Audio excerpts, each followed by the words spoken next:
কথা বিশ্বাস করছো তো নাকি? গত রাতে তোমাদের স্বপ্নে দেখেছি আর আজ দেখলাম সরাসরি। আশ্চর্য হব না? হ্যাঁ, বাহ, এটা তো খুব ভালো। আমাদের তারিফ করছো দেখি। আসলে সত্যি বলতে কি, স্বপ্নটা খুব অদ্ভুত আর আশ্চর্যজনক ছিল। দেখলাম কি জানো, তোমরা 10 ভাই মিলে একটা শিশুকে একটা তাকিয়াতে করে বয়ে নিয়ে যাচ্ছ। দেখে মনে হলো সে তোমাদের মালিক আর তোমরা তার গোলাম। আবার দেখলাম ওই শিশুটি একটি টানা গাড়িতে চেপে বসেছে আর তোমরা 10 ভাই মিলে 10টা নেকড়ের মতো ওই শিশুকে বয়ে নিয়ে চলেছ। আরও দেখলাম যেটা, ওই শিশু এক সিংহাসনে বসে আছে আর তোমরা 10 ভাই তার গোলামি করছো, তার রাখালি করছো, তার হয়ে কৃষি কাজ করছো।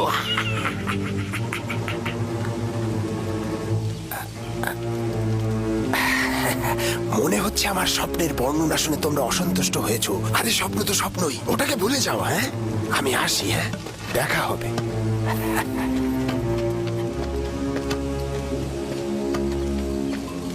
লোকটি কিন্তু রহস্যময়। আর চেহারাটা কেমন দেখেছো?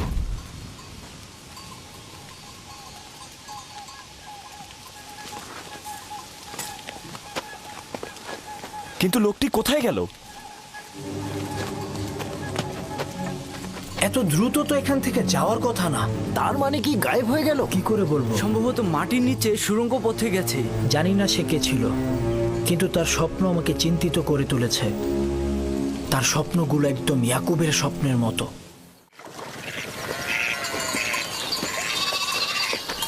সালাম আব্বাজান। সালাম আব্বাজান। সালাম চাচা। সালাম আব্বাজান। সালাম আব্বাজান।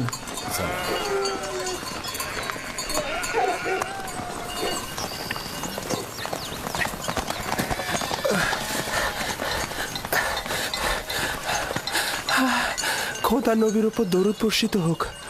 হে সন্তান, তোমার উপরও দরুদ। কি হয়েছে? শুনলাম ঝগড়া করেছ। জি, আপনার সন্তানদের সাথে। কেন? ওনারা আমাদের কৃষি জমি নষ্ট করেছে, ভেড়াগুলোকে ক্ষেতের মধ্যে চালিয়ে দিয়েছে। আমি ওদেরকে নিষেধ করেছিলাম, কিন্তু ওরা আমাকে লাথি মেরেছে।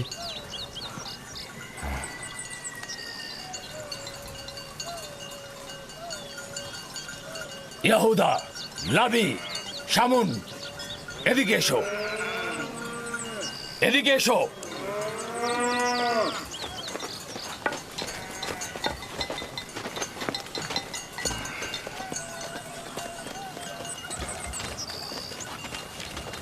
তোমরা কেন এই যুবকের কৃষি জমি নষ্ট করেছো?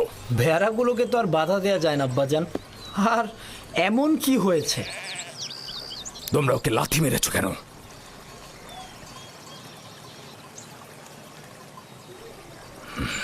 তুমি বলো, কি শাস্তি চাও ওদের? হে খোদার নবী, আমি সব কিছু ভুলে গিয়েছি। আপনি শুধু ওনাদের বলবেন ওনাদের ভেড়াগুলোকে যেন আমাদের কৃষি জমির উপরে না নিয়ে যায়। ওনারা বলেন ওনারা ক্যানানের মালিক, ওনারা যা খুশি তাই করবেন, যেখানে ইচ্ছা সেখানেই নাকি ভেড়া চড়াবেন।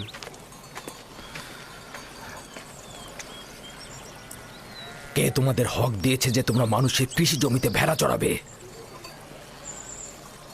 আর কে তোমাদের বলেছে যে তোমরা ক্যানানের মালিক? পুত্র, আমি তোমার কাছে ক্ষমা চাইছি, আর আমি তোমাকে কথা দিচ্ছি যে আমাদের ভেড়াগুলো আর তোমাদের কৃষি জমি নষ্ট করবে না। আমি তোমাদের ক্ষতির খেসারত দেব। আমরা ভুল করেছি, সেজন্য আমরা ক্ষমা চাচ্ছি আব্বাজান। ক্যানানের এই সকল অধিবাসীরাই ক্যানানের মালিক, আমরা নই। যদি সঠিকভাবে বলতে হয় তবে ক্যানানের আসল মালিক ফিলিস্তিনিগণ। তাহলে আমরা কোথাকার আদিবাসী আব্বাজান? তোমাদের পূর্বপুরুষ আমার দাদাজান ইব্রাহিম খলিলুর রহমান, যার কবর মাকফিলাতে অবস্থিত এখানে নয়। তিনি দজলা ও ফেরাত নদীর দক্ষিণের সুমের ও কাল্লাহর বাসিন্দা, অর্থাৎ তোমাদের জন্মস্থান ফাদ্দানের কাছাকাছি। এর পূর্ব থেকে তো ফিলিস্তিনিগণ এখানে জীবন ধারণ করতেন। এই তরুণের পূর্বপুরুষ ফিলিস্তিনি এবং তারা শত শত বছর ধরে ক্যানানে বসবাস করছেন। তবে সর্বশেষ 100 বছর ধরে আমরা এব্রানি ও ক্যানানি। সে যাই হোক, এখন আমরা সবাই ক্যানানের অধিবাসী বলে পরিগণিত। আমাদের উচিত একে অপরকে ভালোবাসা।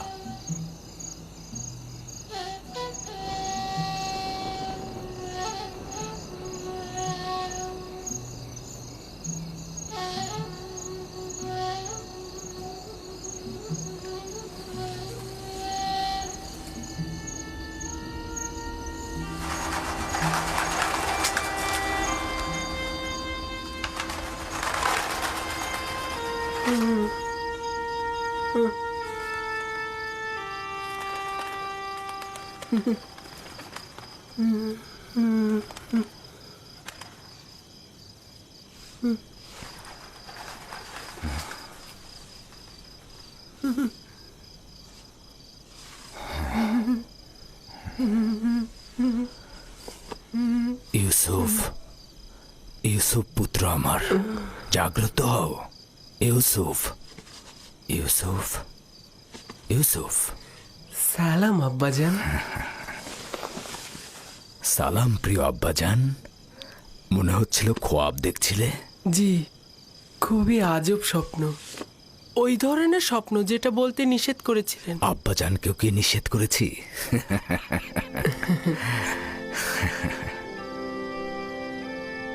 ভেড়াগুলোর পাশে বসেছিলাম।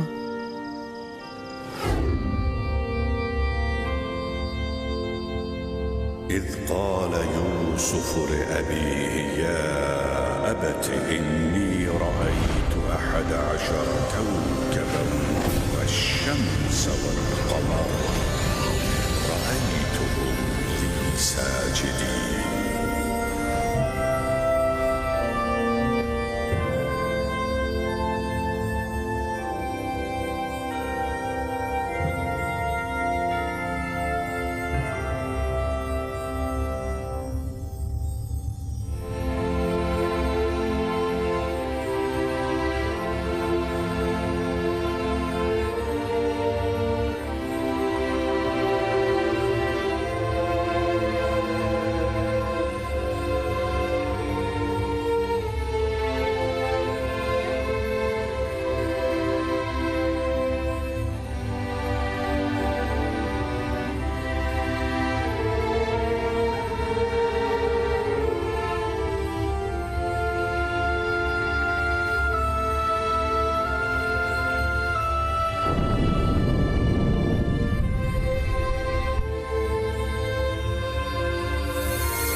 আমি এক মনে চন্দ্র তারা উপভোগ করছিলাম, এমন সময় আপনি ডাক দিলেন।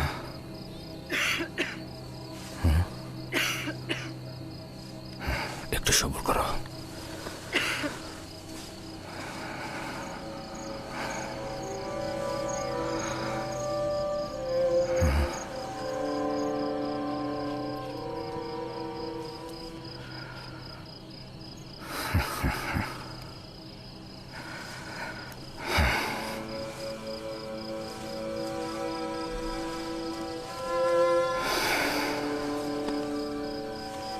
তুমি খুবই নেক খোয়াব দেখেছ পুত্র আমার।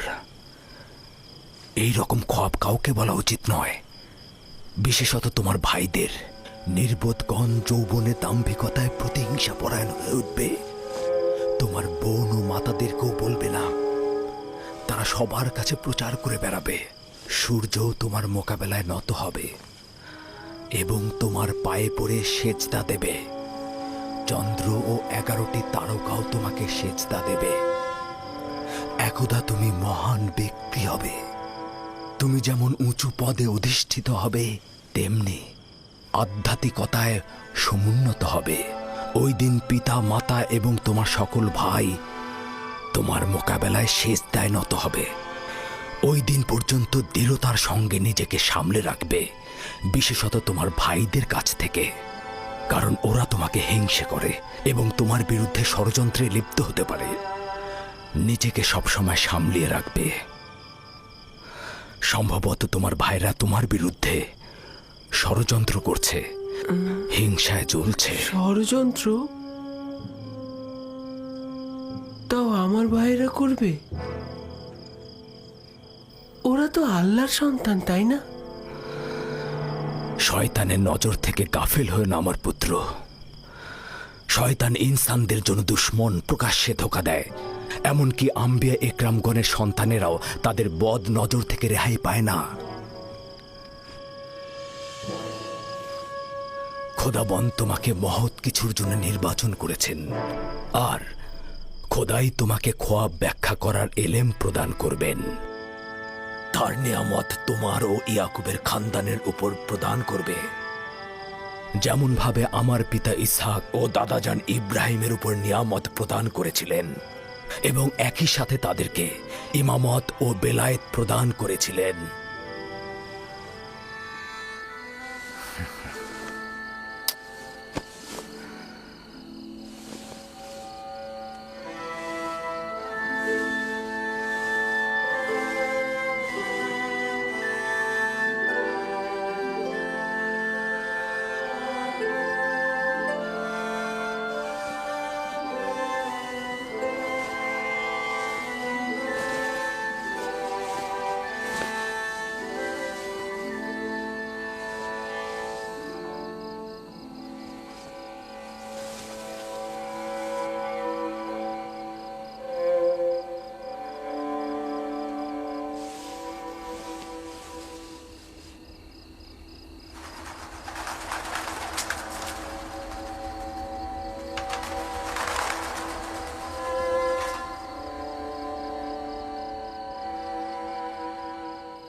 খোদাবন তোমার আত্মাকে শান্তিতে রাখুক। তোমার দুই সন্তানকে নিয়ে এলাম, দেখলে তো তারা দুইজনই সুস্থ রয়েছে। আম্মাজান, পুপুমাও আমাদের ত্যাগ করেছেন। ওই দিন থেকে তোমার বিচ্ছেদ আরো বেশি অনুভব করছি। বেনিয়ামিন ও ইউসুফের কাছে তোমার শূন্যতা কেউ পূরণ করতে পারবে না। তবে আমিও লিয়ার চেষ্টা করছি এই দুই সন্তানকে জননীহীন ব্যথা একটু কম অনুভব করাতে। আব্বাজান, আমার খোয়াবের কথা আম্মাজানকে বলবেন? তোমার জন্য একটা সওগাত আছে রাহেল। আমাদের সন্তান ভবিষ্যতে নবুয়াতের মাকামে পৌঁছাবে, এটা সে গত রাতে খোয়াবে দেখেছে। আম্মাজান, লিয়া খালামণি আর আব্বাজান আমাদের অনেক ভালোবাসেন। তুমি আমাদের নিয়ে চিন্তা করো না। শান্তিতে ঘুমাও রাহেল, শান্তিতে ঘুমাও। জননী বিরহে তোমার সন্তানেরা যন্ত্রণা ভোগ করবে না।